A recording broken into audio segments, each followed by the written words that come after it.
Some mysteries can be solved with enough time, enough evidence, and enough patience. Others simply sit there, refusing to make sense. This is one of those stories. In February of 1997, a man named Mel Waters called into a late-night radio show hosted by Art Bell. His claim sounded absurd, but the way he told it made people listen.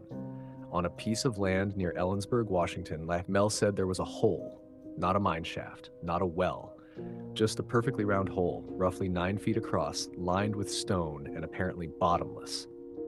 For decades, locals had used it as a dumping ground. Furniture, garbage, old appliances, even dead animals had been thrown into it, yet nobody ever heard anything hit the bottom. Curious, Mel decided to test it. He attached a weight to fishing line and began lowering it into the darkness. When one spool ran out, he tied on another, then another.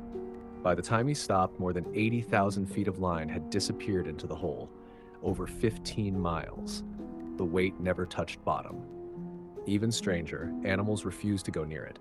Dogs would stop and growl from a distance. Birds avoided flying overhead. The area around the hole felt abandoned by nature itself. Then came the story that transformed a curiosity into something far more unsettling.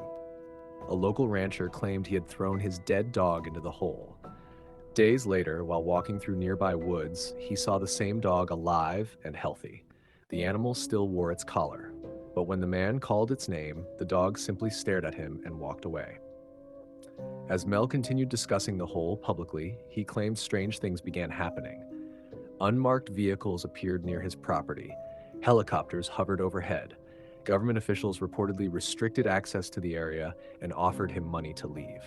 Then the story grew even stranger. Mel later described a second hole in Nevada that allegedly transformed objects lowered into it. Witnesses claimed a sheep retrieved from the hole appeared altered in impossible ways. Mel also said his terminal cancer vanished after his involvement with the site. Then in 2002, he disappeared from public view. No proof of the hole has ever been found. No photographs, no coordinates, no physical evidence. Yet, decades later, the legend survives because of one simple detail. Mel Waters never sounded like a man telling a ghost story. He sounded like a man describing something he genuinely could not explain. And somewhere in the hills of Washington, people still wonder if a hole with no bottom is waiting in the dark.